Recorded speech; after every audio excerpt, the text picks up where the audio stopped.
बुलेटिनची सुरुवात एका महत्त्वाच्या बातमीने आपण करूया। राज्यात महायुतीचं सरकार सत्तेमध्ये येऊन एका वर्षाचा कालावधी झालाय। त्यानंतर विधानसभेच्या विरोधी पक्षनेत्याची निवड महायुती सरकारकडून करण्यात आलेली नाहीये।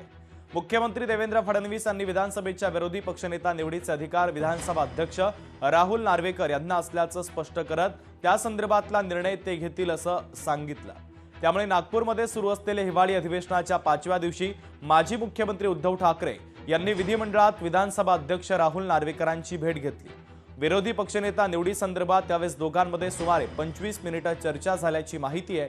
त्यामुळे लवकरात लवकर या संदर्भातला अंतिम निर्णय होणार का हे पाहणं महत्त्वाचं असेल।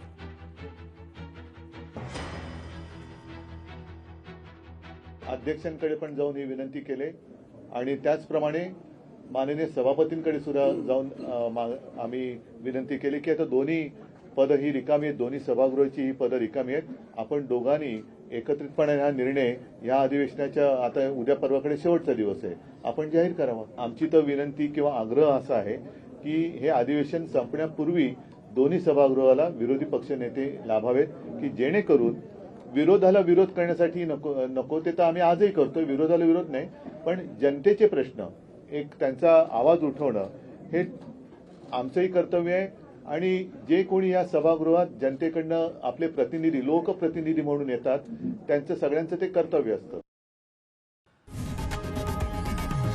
लोकशाही मराठी ऐका, पहा, जागरूक रहा।